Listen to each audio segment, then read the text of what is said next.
I don't like the wind in my face. In fact, I hate it. And I love dogs.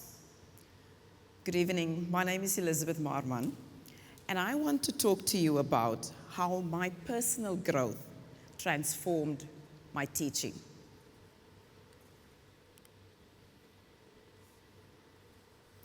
I grew up during apartheid in South Africa.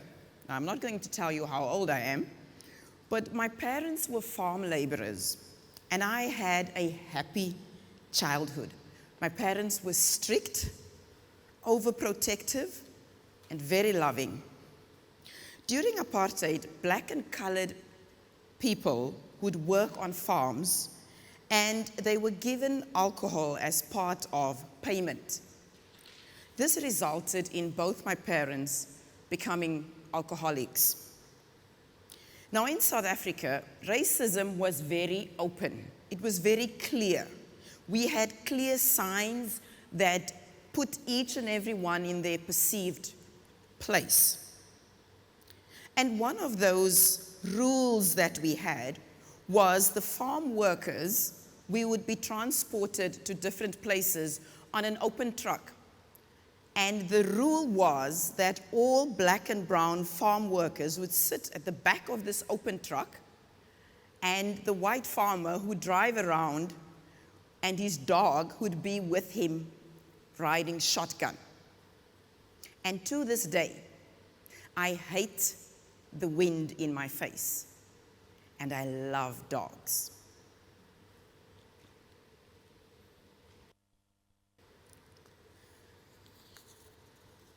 Being confronted with my past forced me to take a hard look at myself. And you would ask, how was I confronted with my past? About 2 years ago, I met someone that became my colleague that reminded me so much of apartheid in South Africa. And I took a hard look at myself because I realized that I was angry, not only at this individual, but also at the world. Because at the time that I met this person was the same time when the genocide escalated in Palestine. And so all these feelings and everything that I thought I had forgotten or gotten over that happened to me during apartheid all came flooding back. And so being confronted with my past forced me to really take a hard look at myself. And my biggest fear was that this anger would cause me to bleed on my students. And I decided to seek help. And this started my personal journey of growth. I found a therapist who could relate to my trauma and who could relate to my childhood. And in therapy, I allowed myself to go back to a very happy yet traumatized childhood. And perhaps you're asking, how could it be happy and yet you were traumatized by it? Growing up, because I grew up on a farm, we were all treated the same, equally bad. And so I thought I was just happy because everyone was going through the same thing. But in therapy, I learned where the anger came from. During apartheid, farm workers would receive alcohol as part of payment. That would mean that instead of them getting paid what they deserved, they would get alcohol as part of their payment 3 times a day. And like I said, my parents became alcoholics, and my dad, working on the farm, my dad got injured. And during apartheid, it has changed a little bit over the years, but during apartheid, if you were a farm worker, even if you've worked from the age of 18 right up to the age of retirement, when you leave the farm, you leave with nothing to your name. My dad wasn't at retirement age yet, but he got injured at work and he broke his back. And that resulted in us having to move from the farm to the town. My dad got placed in a care facility because he became a paraplegic, and that's where he died. And my mother and my brother, we had to go and live in someone's backyard. And so the anger came from me realizing that apartheid robbed me of my childhood, and it also robbed me of my happy family. Once I realized that, and once I realized in therapy that racism is not going to go away, I have to change. And that's when I realized I have to put in the hard work. Instead of blaming people for their behavior, I chose to look at myself and what can I do to not only be a better human, but also not to bleed on my students. I started to be very intentional about who I surrounded myself with. I started reading books on growth. And as I learned to sit with my discomfort and my pain, I started to reap the benefits of my growth. And this started one of the happiest moments in my life because I could see how my personal growth impacted my students positively. I started with my students to be very personal with them in talking to them about and showing them my human side. There are days when I'm homesick, and I share that with my students. We have what we call in my classroom family time. So we come to the carpet and we talk. And some days they get annoyed with me because they know we also talk about things that they should not be doing when I tell them, let's have family time. And so when I'm homesick, I tell them, today I'm not feeling well, I need you to talk, I need you to sit with me. And then we talk about, and they then give me their third graders, they give me ideas of what they think I should do to get over my homesickness.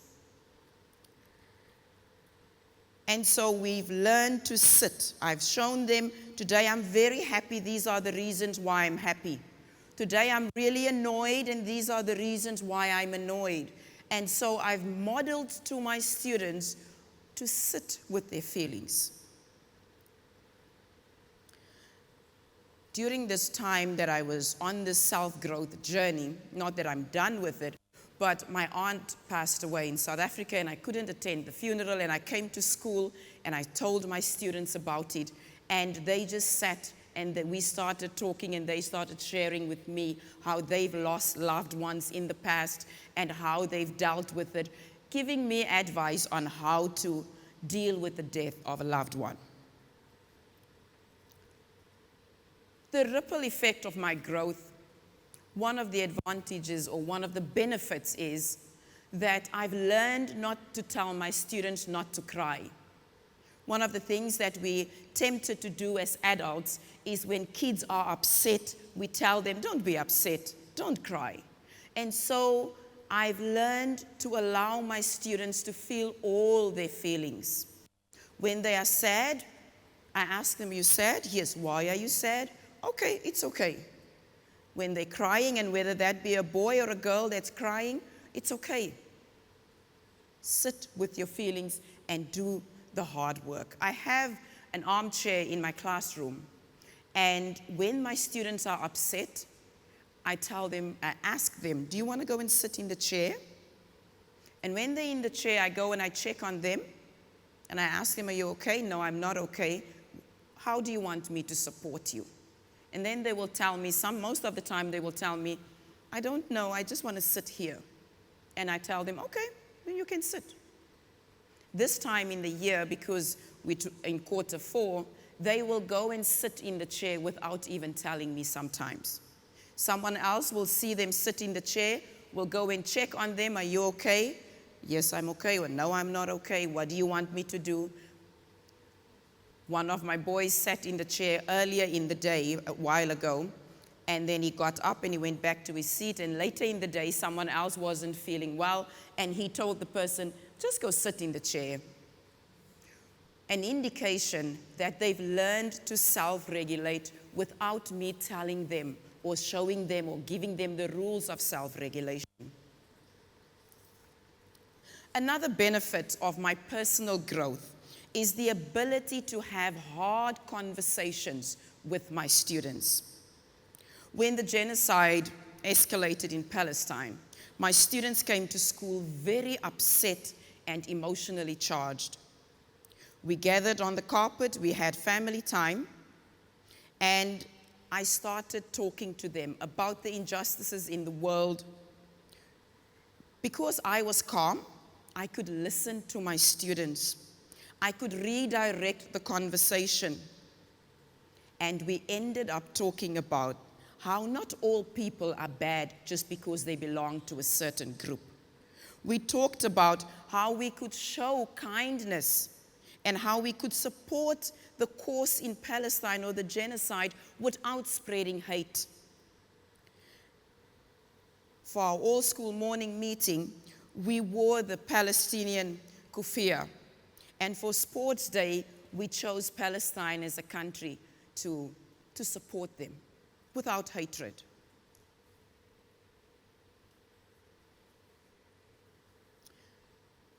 When we work on ourselves, everyone around us benefits from that growth.